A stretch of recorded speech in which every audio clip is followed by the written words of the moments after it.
Today we conclude our worship series based upon the poems of Mary Oliver, who died in January. And we are concluding with one of her most popular poems, Wild Geese. You do not have to be good. You do not have to walk on your knees for 100 miles through the desert repenting. You only have to let the soft animal of your body love what it loves. Tell me about despair, yours, and I will tell you mine. Meanwhile, the world goes on. Meanwhile, the sun and the clear pebbles of the rain are moving across the landscapes, over the prairies and the deep trees, the mountains and the rivers. Meanwhile, the wild geese, high in the clean blue air, are heading home again. Whoever you are, no matter how lonely, the world offers itself to your imagination, calls to you like the wild geese, harsh and exciting, over and over, announcing your place in the family of things. Krista Tippett, the host of the radio show On Being, described this poem, Wild Geese, as a poem that has saved lives. What does she mean? I found one example online written by a biochemist named Brandon Taylor as he described the effect of the poem upon him. For a long time, I felt unworthy of the world. For great periods of my life, I still feel unworthy of the world. This is not an uncommon state. Worthiness is the chief subject of the poem to me.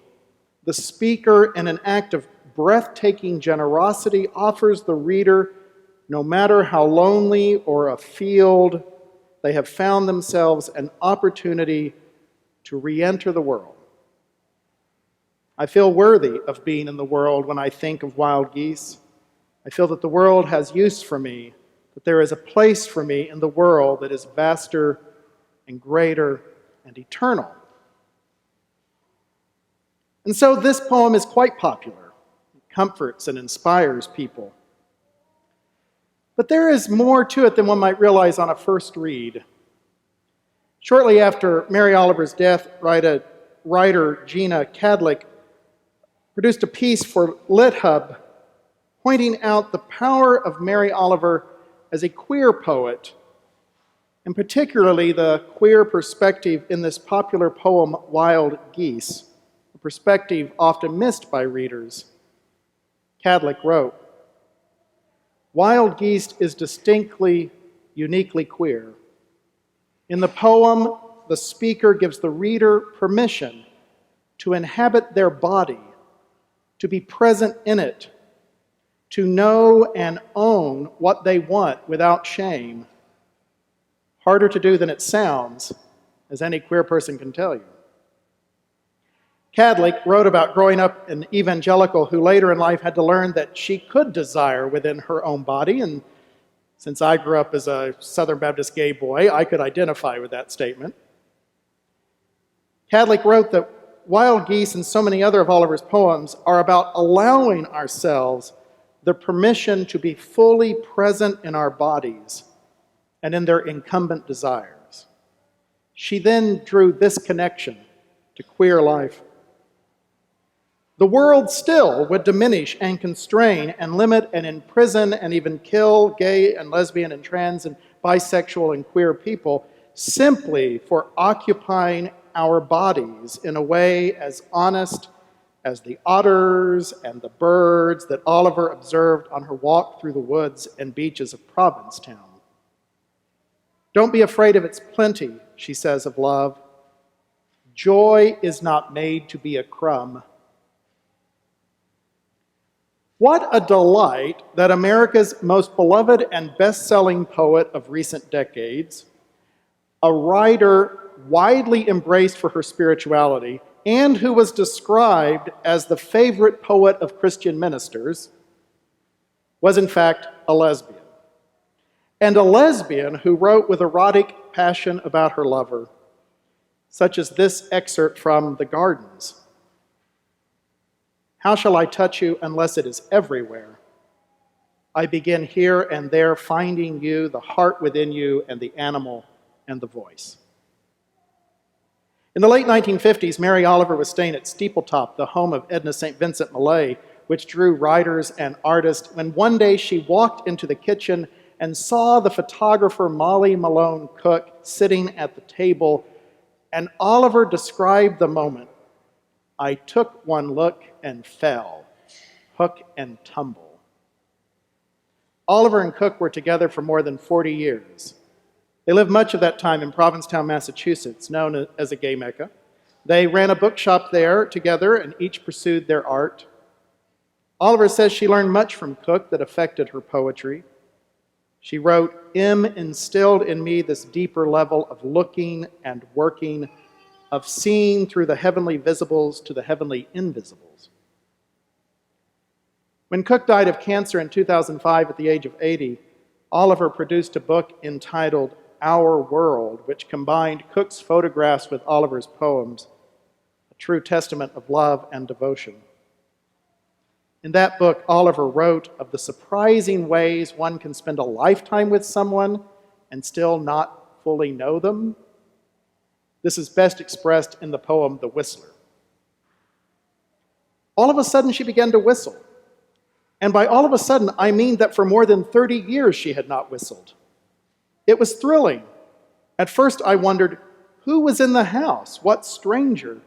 I was upstairs reading, and she was downstairs, as from the throat of a wild and cheerful bird, not caught but visiting, the sounds warbled and slid and doubled back and larked and soared. Finally I said, "Is that you? Is that you whistling?" "Yes," she said. "I used to whistle a long time ago. Now I see I can still whistle." And cadence after cadence, she strolled through the house whistling. I know her so well, I thought. Elbow and ankle, mood and desire, anguish and frolic, anger too, and the devotions. And for all that, do we even begin to know each other? Who is this I've been living with for 30 years? This clear, dark, lovely whistler. Jenna Cadlake points out that Oliver is best known as a nature poet, but that she also wrote about what it means to love and learn from one woman for nearly half a century. What it means to pay attention to not just birds and rivers, but to the body one loves.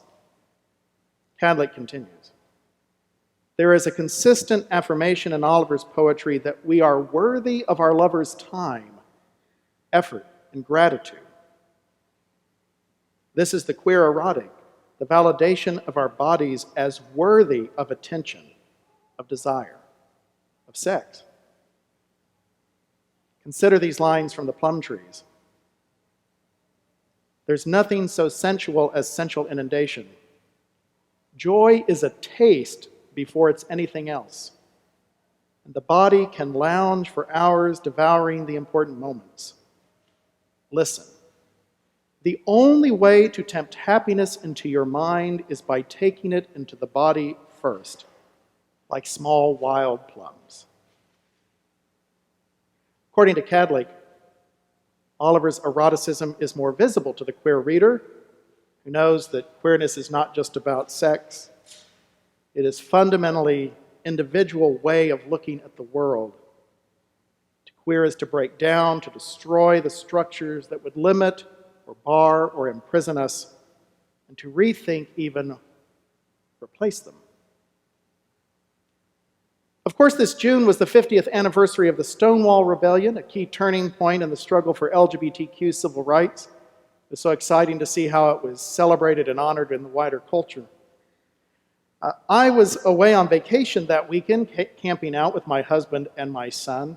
Michael and I had some melancholy that we weren't at one of the big gay pride festivals or parades being held all across the country. But we also felt some sense of liberated accomplishment, that here we were, a gay family, just living our lives. And surely that was its own celebration of what Stonewall and the gay pride movement have meant. Christianity, of course, has long been responsible for the oppression of sexual and gender minorities. This resulted from some deep theological mistakes we've dealt with plenty of times. Christian theology has often struggled with embracing the human body, sexuality, and desire. This is a sad legacy of St. Augustine and other early thinkers. But our history didn't have to be that way. One of our core teachings is that God inhabited a human body, becoming fully flesh and experiencing all that it means to be human, and thereby transfiguring human bodies into divine bodies. These teachings are the more ancient heritage of Christianity. And in recent decades, sometimes led by queer scholars and theologians, the church has reawakened to its own ideas and has come to more fully celebrate desire and sexuality in the body. And so we hold Mary Oliver as an example, a queer religious poet who taught us that we love God by loving what God created. That includes rivers and wells, plums and geese, but also bodies, our own bodies and the bodies of those we love, that we can in fact draw closer to God by desiring and loving each other, by paying attention to one another and listening to one another and touching one another. And that remains a healing, liberating, life-saving message. A good news for us as God's people to proclaim. So let me conclude this series with one elegy I saw posted just by an ordinary fan on Facebook. It said, "Mary Oliver, a quiet pioneer, a queer icon, a brave poet, and a beautiful human, thank you for everything you gave us. Amen."